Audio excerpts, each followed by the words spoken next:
Hello bookworms! Today I'm going to be doing something a little bit different, kind of like a vlog, but it's more of like a chat, like just going to be catching up about a whole bunch of different things between personal and bookish.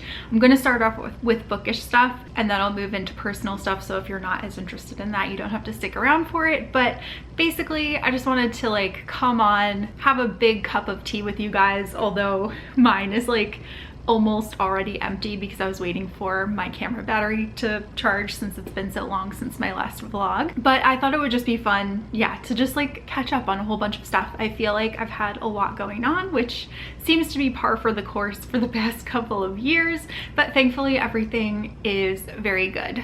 So starting with bookish stuff, I feel like I cannot start a vlog without just telling you what I'm reading. So currently I'm reading Practice Makes Perfect by Sarah Adams. This is the second book in the When in Rome series, which is set in Rome, Kentucky. It's like a small town romance. I really adored the first book and I'm really excited to read the second one. It follows the male love interest's younger sister and the bodyguard of the female love interest in book one. So far really liking it. I'm also reading Killers of the Flower Moon on audiobook while I'm running, but you'll hear more about that a little bit later. The biggest piece of news that I want to share, which is probably going to come as a huge surprise to everybody, and while it sounds personal and it is personal, it does tie into a bookish aspect of what I want to talk about, and that is that Andrew and I are moving. We got a new house. Here's the thing, we love our house so much. We've been looking for over a year and we're gonna be moving to the town that we had originally been looking at, like where we wanted to live. I love this town so much. We're still gonna be on Long Island. It's basically like Stars Hollow. It is such a close-knit community and it's something that I've just always wanted to be part of. It's super close to the beach. It's just like everything. I love going there. I love walking around. We spend so much time there already because my brother, his wife, and my little Henry live there. So we're gonna be a less than 5-minute walk from my brother. We're gonna be right by my dad, and we're going to be right by my sister-in-law's parents. So I'm just over the moon excited, but also very sad about leaving the house that we have now because Andrew and I love it. We've been here for 2 years. We've built a lot of great memories here. We've done a lot in this house and I definitely want to see it go to like a really nice family that's going to, you know, have the same kind of good energy here. The reason that this ties into something bookish is because that means I'm gonna have to say goodbye to my bookshelves. These are by far my favorite bookshelves that I've ever had. I love the look of them. They're extremely sturdy. Like just everything about them is perfect. It's exactly what I wanted. So I have a decision to make. I don't think that I'm going to bring these with me because from what Andrew and I have read, they don't travel very well. And one of the things that I'm very excited about in the new house is that I believe I'm going to have like a dedicated book room, and some of the walls are a little bit sloped, so these being 96 inches in height won't necessarily fit into that room. They will like in some areas but not all the way around. So I'm kind of toying with what I want to do in there. Like, do I want to hire someone to create like built-in bookshelves that just line like all of the walls of this room? I really don't know. Like I need to look at some more stuff on Pinterest, some like decor ideas, and see what I come up with. But this like new room is basically going to be like my sanctuary. I'm so excited about it. The one thing that I already did order is I ordered a rug for that room. It's because it's like on a Labor Day sale right now, so I'll post a picture of that here. It's a Rifle Paper Co rug that I've really liked. It has like a lot of color in it, which is nice, but it's really like something that would be easy to transition between season to season, and I like how like heavily green it is. I'm not sure if I'm gonna keep my pink chair that I had from our New York City apartment, although it would go nicely with the rug, but I think I might want to get something like a little bit more neutral and then, you know, use different like pillows and blankets to really make the room kind of seasonal. So I've got a lot of decisions to make there, and again, like I'm so sad to say goodbye to these beautiful bookshelves, but I am really excited for the new space. Another thing that I've done is I probably did like the biggest book unhaul that I've ever done in my life. I've been trying to get rid of so many things because I don't want to move with books that I don't absolutely love. I'm sitting on the floor, so sorry I'm like fidgeting, but wood floors are not the most comfortable to sit on. I have been like trying to decide what it is that I really want to keep. I ideally, like in my new library room, I want to like walk in there and have read and loved every single thing that are on those shelves. I want everything to like make me feel really good. I don't want to hold on to anything that I've read and have thought is just okay, or I've read and I'm like, I don't remember anything about that, or I don't really see myself rereading. I think all of that stuff I've been trying to let go. I feel like it's been also like pretty eye-opening because I definitely never thought I would say this, but I've totally transitioned and I am like almost exclusively a Kindle reader. I just prefer reading ebooks over physical books because it's so much easier when I'm traveling to just like take that on the train with me. I'm also someone that wakes up really early and Andrew likes to sleep a little bit later. So instead of having to use my like book light lamp thing that goes around my neck, I can just read my Kindle with no problem. So it just like makes it easier. It's like less of a barrier and it's also like not uncomfortable while I'm laying down. Although it will be nice to be able to just like go in my book room and read in there in the light and not be like in our bedroom. So I'm like trying to be really like a lot better about what books I'm actually buying physically, what books I'm accepting physically from publishers. I really don't want to get overloaded. As you guys know, like one of my really big goals for this year was to get my TBR down, and I've done such a good job of it. So I split my TBR up into like a couple of categories. Basically, I have like a master spreadsheet that I use of all of the books that I own that I haven't read. I have them separated into categories by number. So what I consider to be my like main TBR, the TBR that I've tried to work really hard on getting down, is any book that I've purchased before this year. So like my 2023 TBR and before is like the bulk of my TBR that I had been trying to get down to 100. I'm currently at 42 books, which is pretty exciting. I never thought that I would see that number. And then I have like a separate category for my 2024 TBR. So those are books that I've purchased this year that I give myself a little bit more time to read. I mean, I obviously do want to like read everything that I buy right away, but obviously that just doesn't always happen because I'm a mood reader.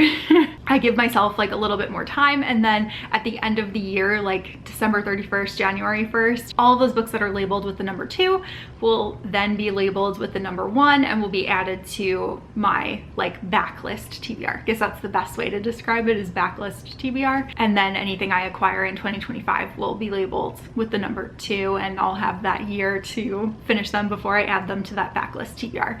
Then on top of that, I have one other category, and that is series books. So I only put the next book in a series as 1 or 2 on my spreadsheet, and then once I like read a book that's labeled number 1, if I got the next book in the series also before the current year, then that one will now be labeled 1 instead of being labeled 3. So I'm sure that's really confusing, but it's a system that works really well for me, and I'm so glad that Alexa from Alexa Loves Books taught me about her system, because seriously, like nothing else has worked the way that this has worked for me. It's been game changing. So going into the new place, I really want to just have my shelves be books that I've read and loved. And with that being said, like the only exception I think would be series that I've already started and I know that I like love them. So I've either read 1 or 2 books and loved them and know I want to keep them. Then I'll put the rest of the series on the shelf just to like keep everything together, even if I haven't read it. But otherwise I want it to just be books that I've read. No number 1s in a series I haven't read, no standalones that I haven't read, nothing. Also, I mentioned my Kindle, and I wanted to just show you because I did the thing and I got one of those like cute clear cases and a pop socket, and I decorated my Kindle with stickers, and I just really love like how it came out.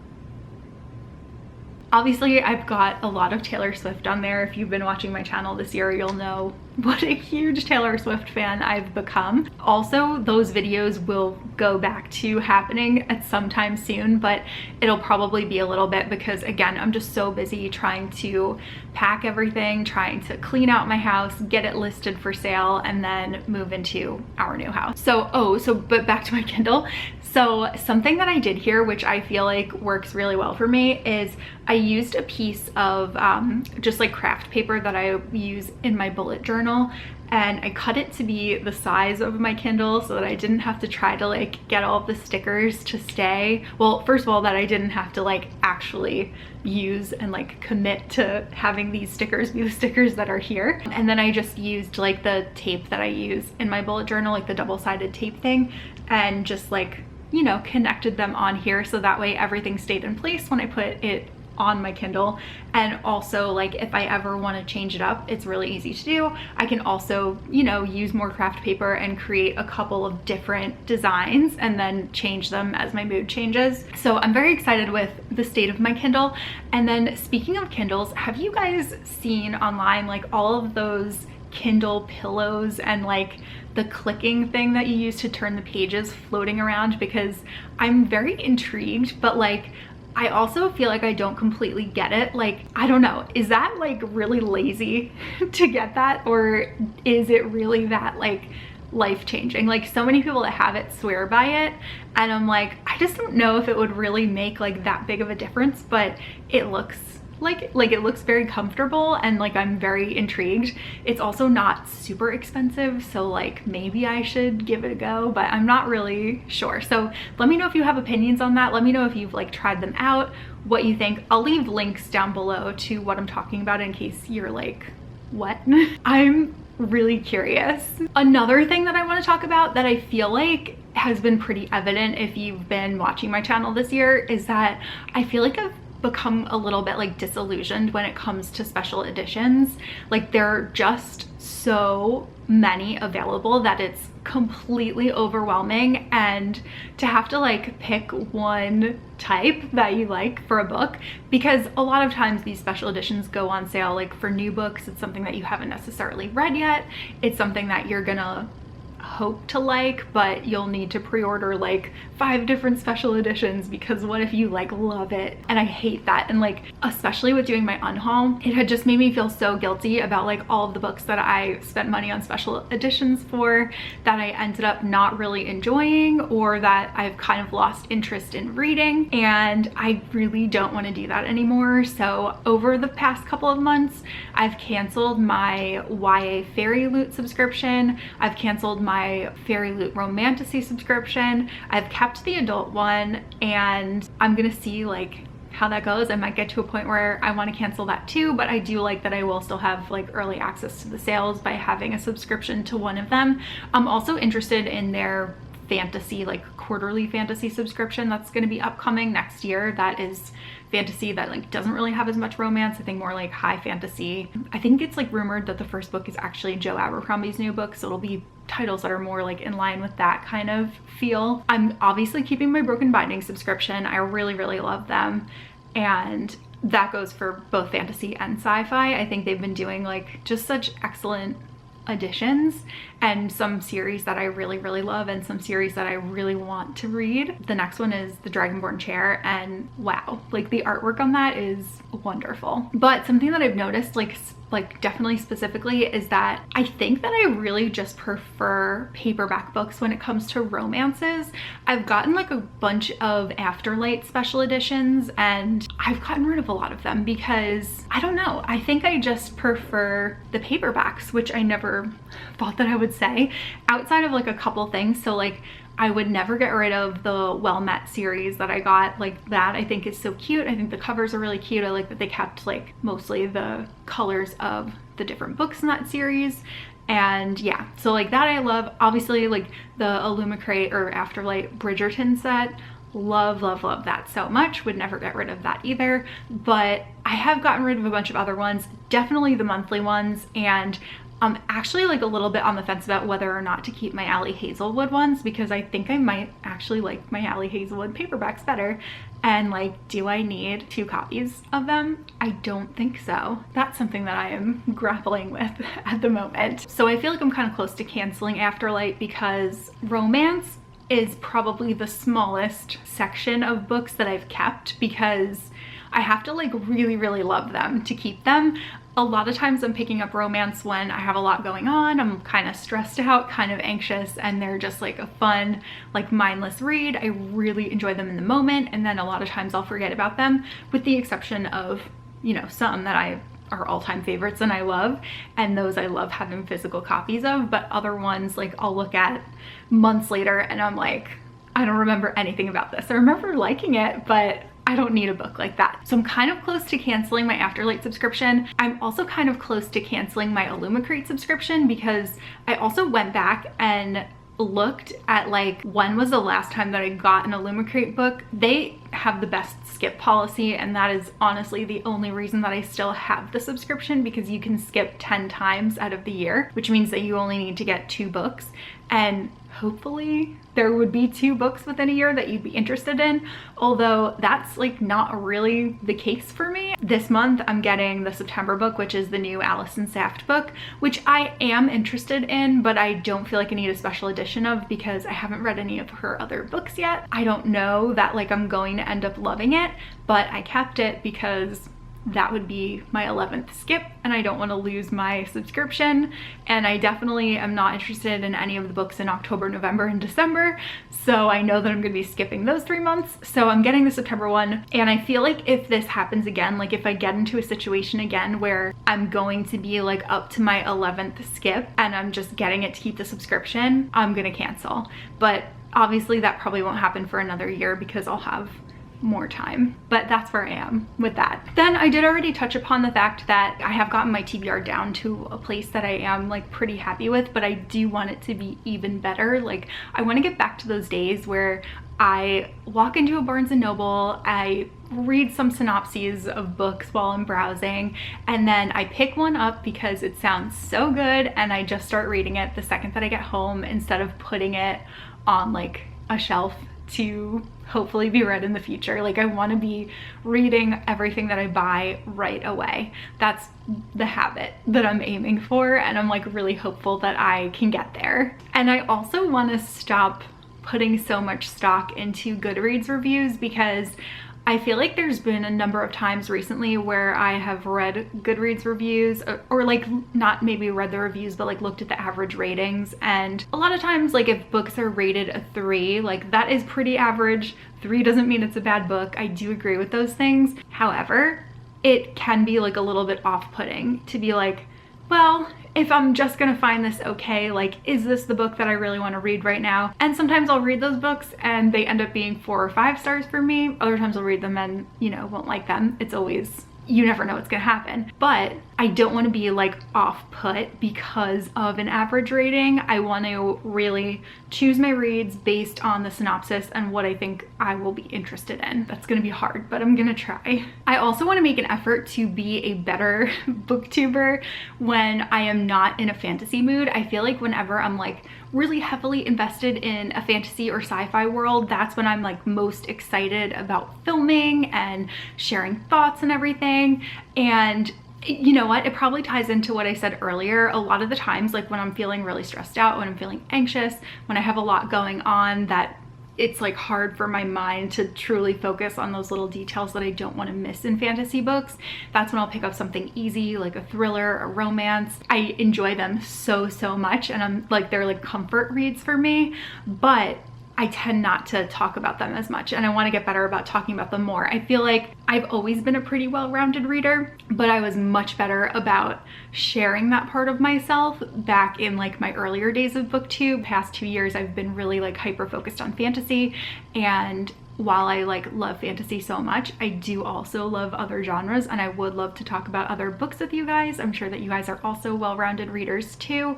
So I want to be better about like sharing more of that part of myself, and I also want to be better about vlogging. I think that vlogging is like one of the most fun ways to share things on BookTube. I personally love watching vlogs and seeing like what people are doing. I'm especially excited to vlog like in my new town, but I just like forget to do it. I forget to do it, or I'll do it and then I'm like, oh, I don't feel like editing all of this together, and then I end up with all this footage that I just don't use. So I have to get better about that. But anyway, back to the other bookish stuff that I was trying to talk about. Oh, actually, the last thing that I want to talk about is just a complaint, and it's the fact that why doesn't Barnes & Noble send books like a little bit early so that they arrive on release day? Because I have my copy of Daydream by Hannah Grace has been in USPS limbo, and I'm like losing my mind because I've been waiting for that book to arrive.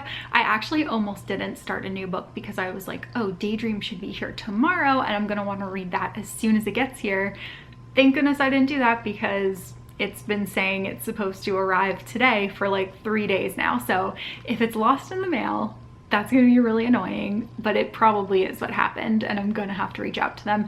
But I do just wish that they would like send them out on Friday or something so that you get it on release day. And I'm especially frustrated about that book because the amount of people who just went into Barnes & Noble and found it out the week before, I was like, oh, why did I pre-order this? Like, this is crazy. Now all of these people just like got it in the store early and I'm just sitting here like waiting on my pre-order. Like, I know that pre-orders help authors, so I do try to do that if it's a book that I'm really highly anticipating, but like in this situation, I should not. I should have just gone to the store and bought it last week and I could have already read it. That's basically it for my like bookish section.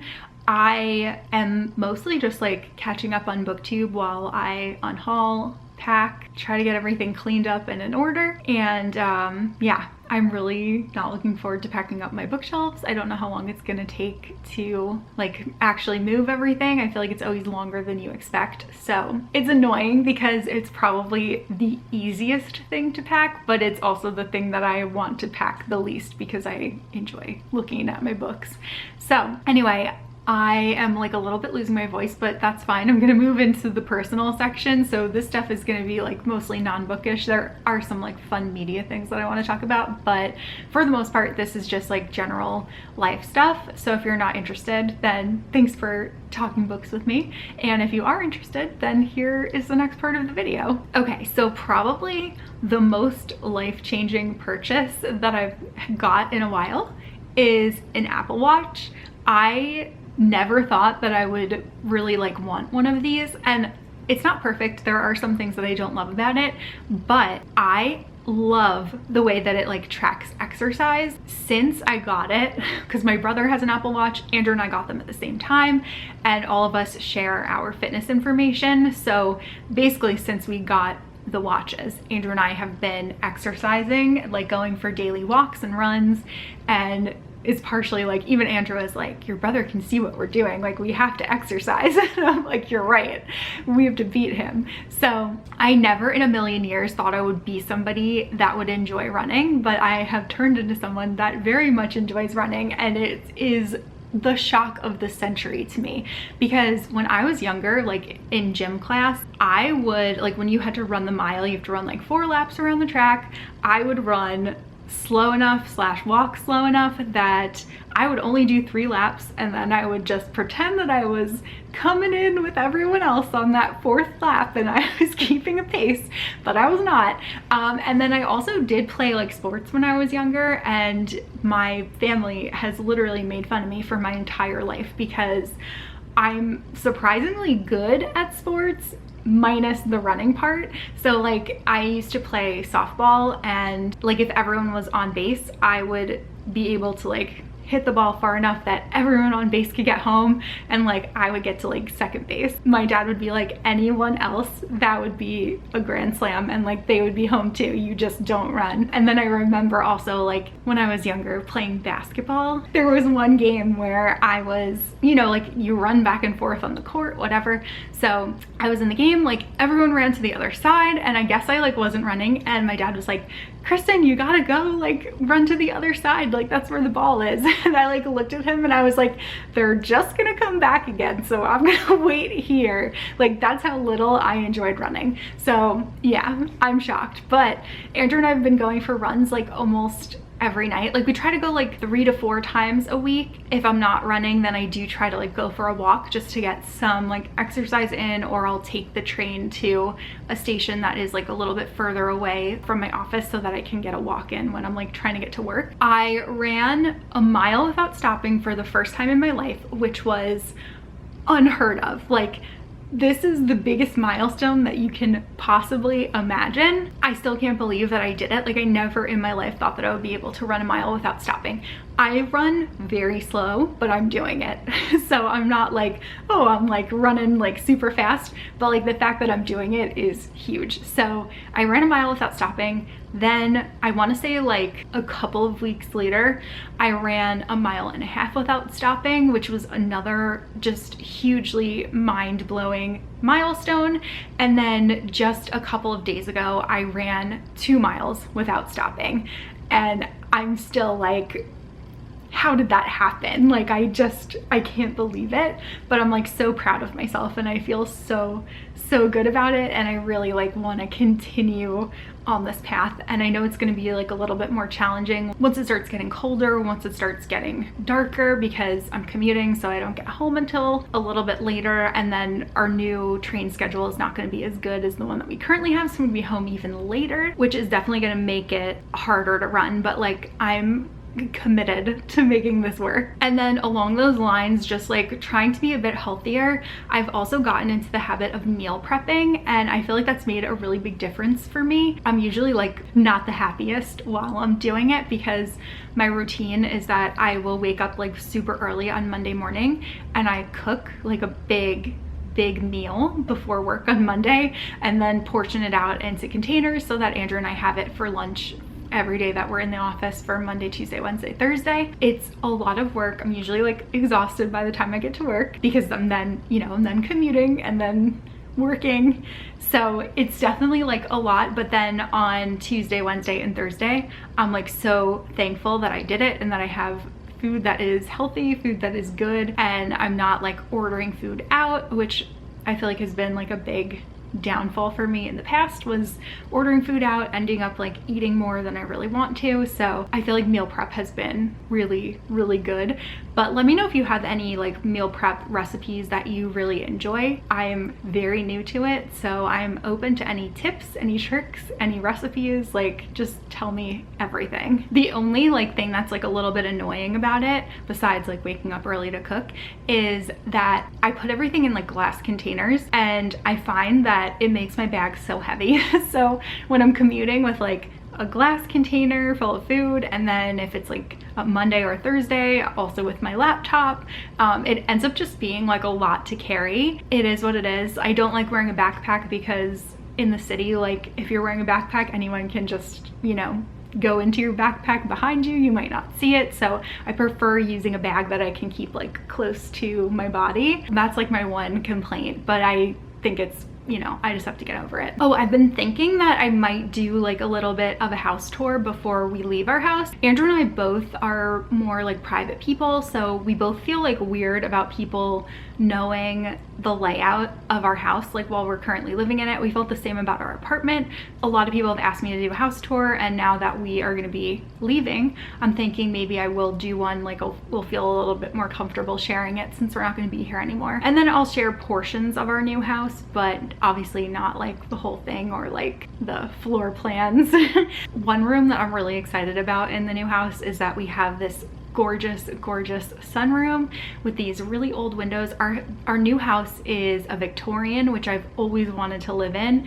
It was built in 1891, but everything inside of it is like brand new, so it's in really good condition. There are always like a lot of issues with older houses, but everything is like super modernized, so that's great. But they did keep a lot of the charm of the original house. So like when we were doing the inspection, they pulled out the plate in the fireplace and it was dated 1892, which is so cool. And they kept like all of the original doors. There are these like super beautiful, super intricate door hinges. Still has all of like the old radiators. So there's a lot about it that is original and just restored and like maintained to look beautiful. But then the like bones, like the HVAC system is completely new, the hot water heater is completely new, like all of that stuff that you want to function is all completely new. So anyway, we have the sunroom with these amazing old huge windows. Like it's basically like a long like rectangle and it's just windows everywhere, and you can see the sunset every day. And there's also like an outdoor porch where you can watch the sunset from, and there's also a park in the town that's on a cliff that you can watch the sunset like on the water from. I'm so excited for sunsets. But anyway, so sunroom is also a room that I'm definitely gonna be spending a lot of time reading in. Then, okay, here's another thing. So I am definitely one of those people who loves fall. Fall is my favorite season, like without a doubt, although I do really, really love summer too. And it's like partially because of where I live. My island, Long Island, like comes to life in the summer, and there's just so much to enjoy here. So I feel like ever since I stopped living in the city, summer has like really become a second favorite season for me, whereas before like fall was unmatched.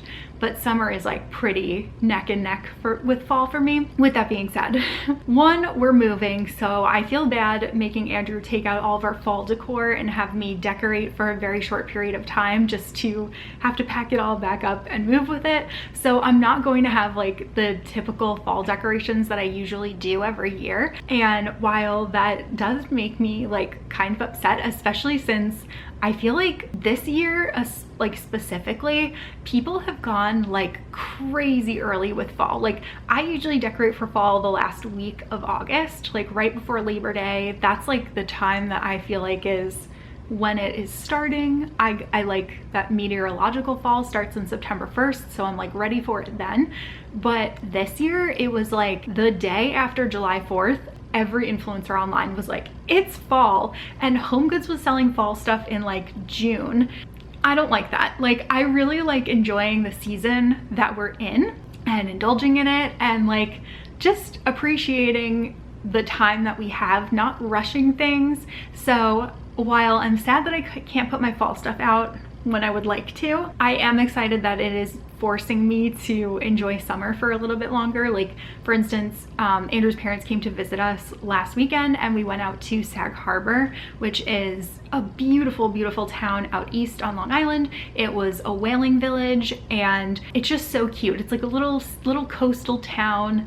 There's a really cute, there are actually multiple bookstores, but I love Sag Books. That is such a great bookstore. There's really great ice cream. There's really great restaurants. There's a beautiful marina. It's just such a delightful place to like walk around, and just like being there and like being at the beach was so like indulgent of summertime. And it just made me feel like really grateful that it's still this season. We still have time in this season, and then there will be plenty of time to enjoy fall later. And also it's like really difficult to enjoy fall when it's like 100 degrees outside. Like I just, even if I'm inside in air conditioning, I just can't wear a fall sweater knowing that it's 100 degrees outside. Like it just, that doesn't happen for me. So yeah, I never thought in a million years, again, I never thought that I would be somebody who would be complaining that people are celebrating fall too early. This year I feel like was just too far for me. Like beginning of July is too early to start celebrating fall. I mean, do what you want, love what you love, I don't care. But for me personally, like that was just pushing it. And then the last two things that I want to talk about are TV related. So the first one being that Hulu has the Jeopardy Masters online on their, you know, site, whatever it's called, service, app, I don't know. Hulu has the Jeopardy Masters streaming on their app, and I have been having so much fun watching those. That is one thing that I like really miss about having cable, is that like my family just grew up watching Jeopardy. We would have dinner and watch Jeopardy together every single night. It was so much fun. I'm also really excited to move closer to my brother because now we can watch Jeopardy together more often. Andrew and I don't have any cable at all. We like only have streaming services, and there's nowhere that I know of that just streams Jeopardy daily, but Hulu has been sharing whenever there's like a big like competition. Like they have the celebrity one on there, and now they have like the Masters. So as soon as I saw it pop up, I was like, yes, like it's feeding my Jeopardy obsession, like the void that's been in my heart. So that's been a lot of fun. They're definitely really hard because it's like the smartest of the smart people. So like some of the questions were just like, what? But other ones, like whenever we get one, it's very rewarding. I do like pretty okay on regular Jeopardy, but Masters Jeopardy is like a whole other beast. And then my other TV show related thing is that, I don't know if you know, but like I talk about it sometimes, but I'm definitely a Bravo addict. Like I really enjoy all of the reality shows. I think they're so fun. They kind of are the same thing for me as like romance and thrillers. Like they're kind of mindless, and I just like really enjoy watching some of them. Like I think I started binging them during the pandemic. Like I think Southern Charm was the first one that I watched, and I watched like all of it, and then a friend was like, you have to watch Summer House, so then I watched all of that, and obviously watched all of Vanderpump Rules. I've watched all of Real Housewives of New Jersey, which that's got a lot of drama going on. I was like, huh, now I'm caught up on that, like what should be my next show? So one of my coworkers told me that I should watch Below Deck. I started watching that. I think I'm like halfway through season 2 now. The first season I was kind of like, all right, this is fine, but it's not like great. And now that I'm in season 2 and Kate is there, I'm really enjoying it. I also have really liked challenge kind of shows. So Andrew and I got very addicted to The Traitors, and I just love that show. And then I started watching House of Villains, and I really, really loved that. I started watching that without Andrew, and then I had him join in a little bit later because I was like, I think that you'll like this too. Like there's a lot of fourth wall breaking, and it's just really fun. And the second season is coming, I think October. So I was like, let me start this one beforehand, and then I watched all of it in like 2 days. So now I'm watching Below Deck. But let me know if you have any other Bravo recommendations. I would like to watch more Housewives franchises. I've only watched New Jersey. So let me know if there's like one that is a favorite that you feel like is worth investing in, because I'm gonna start from the beginning. Like I have to see everything if I'm watching something. I can't just start from the current season, with the exception of New York, because I know that they like rebooted it, although I would like to watch all of New York at some point anyway. That's kind of like what's going on with TV stuff for me. And I feel like I've just been rambling for like almost an hour, so I should probably leave you alone now. If you've made it to the end of the video, thank you so much. I hope that you enjoyed this kind of like chatty type of video, one where I didn't have a dedicated book review, but where I did talk about a lot of bookish stuff. I am hoping to have more dedicated vlog type videos coming soon where I actually will read a full book and give you thoughts, but this is what I was in the mood for today, and it feels good to catch up. So thanks for joining me, and I will see you guys soon in a new video. Bye.